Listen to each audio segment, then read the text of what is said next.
Majjhima Nikaya. Middle-length discourses. Translated by Bhikkhu Bodhi. Suttacentral.net and suttas.com. MN 100 Sangarava Sutta. To Sangarava. Thus have I heard. On one occasion the Blessed One was wandering in the Kosalan country with a large sangha of bhikkhus. Now on that occasion a brahmin woman named Dhananjani was staying at Kandalakapa, having full confidence in the Buddha, the Dhamma, and the Sangha.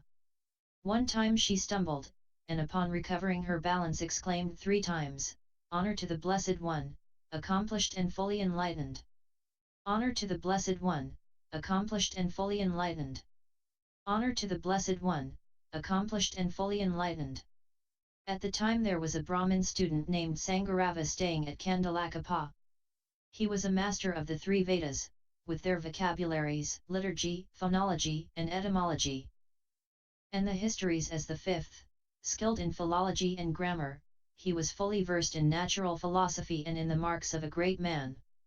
Having heard the Brahmin woman Dhananjani utter those words, he said to her, "This Brahmin woman Dhananjani must be disgraced and degraded, since when there are Brahmins around to praise but she praises that bald recluse." She replied, "My dear sir, you do not know the virtue and wisdom of the Blessed One.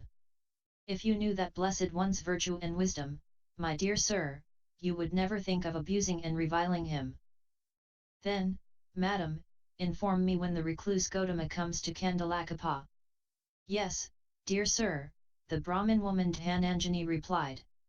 Then, after wandering by stages in the Kosalan country, the Blessed One eventually arrived at Kandalakapa.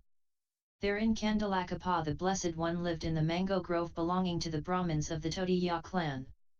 The Brahmin woman Dhananjani heard that the Blessed One had arrived, so she went to the Brahmin student Sangarava and told him, "My dear sir, the Blessed One has arrived in Kandalakapa and he is living here in Kandalakapa in the mango grove belonging to the Brahmins of the Todiya clan.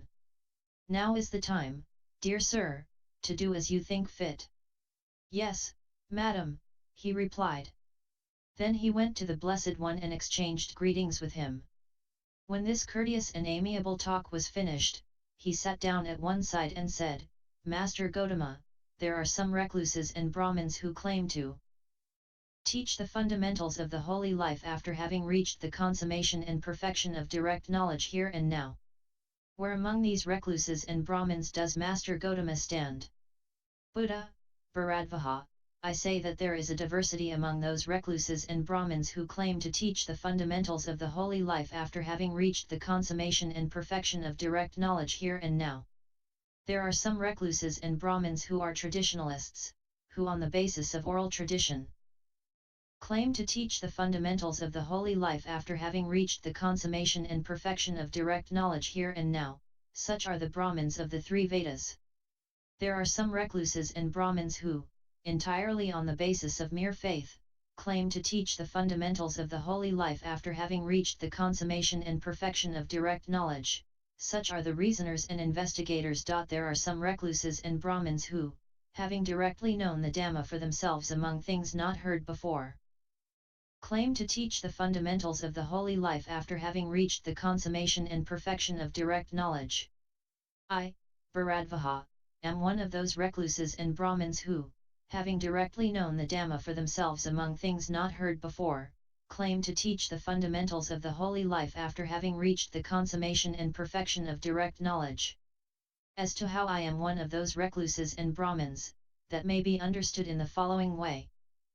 Here, Bharadvaja, before my enlightenment, while I was still only an unenlightened Bodhisatta, I considered thus. Household life is crowded and dusty, life gone forth is wide open. It is not easy while living in a home to lead the holy life utterly perfect and pure as a polished shell. Suppose I shave off my hair and beard, put on the yellow robe, and go forth from the home life into homelessness. Later, Bharadvaja, while still young, as Sutta 26, and I sat down thinking, this will serve for striving. Now these 3 similes occurred to me, spontaneously never heard before, as Sutta 36 The Sentence. But such painful feeling that arose in me did not invade my mind and remain does not occur. The 5 bhikkhus were disgusted and left me, thinking, the recluse Gotama now lives luxuriously, he has given up his striving and reverted to luxury. Now when I had eaten solid food and regained my strength, then quite secluded from sensual pleasures, secluded from unwholesome states, as Sutta 36 the sentence. But such pleasant feeling that arose in me did not invade my mind and remain does not occur, as happens in one who abides diligent, ardent, and resolute. When this was said, the Brahmin student Sangarava said to the Blessed One, Master Gotama's striving was unfaltering, Master Gotama's striving was that of a true man, as it should be for an accomplished one, a fully enlightened one. But how is it, Master Gotama, are there gods?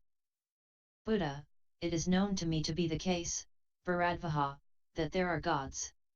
Sangarava, but how is this, Master Gotama, that when you are asked, are there gods, you say, it is known to me to be the case, Bharadvaja, that there are gods? If that is so, isn't what you say empty and false? Buddha, Bharadvaja, when one is asked, are there gods, whether one answers, there are gods, or it is known to me to be the case that there are gods, a wise man can draw the definite conclusion that there are gods. Sangarava, but why didn't Master Gotama answer me in the first way? Buddha, it is widely accepted in the world, Bharadvaja, that there are gods. When this was said, the Brahmin student Sangarava said to the Blessed One, Magnificent, Master Gotama. Magnificent, Master Gotama. Master Gotama has made the Dhamma clear in many ways, as though he were turning upright what had been overturned, revealing what was hidden, showing the way to one who was lost, or holding up a lamp in the dark for those with eyesight to see forms. I go to Master Gotama for refuge and to the Dhamma and to the Sangha of Bhikkhus. Let Master Gotama remember me as a lay follower who has gone to him for refuge for life. In summary, a Brahmin student Sangarava questions the Buddha about the basis on which he teaches the fundamentals of the holy life. The Buddha converts the Brahmin youth Sangarava with a discourse about the different types of people that claim to be supremely awakened. He tells Sangarava about some of the events of his struggle for awakening and the method he discovered for doing so. Reference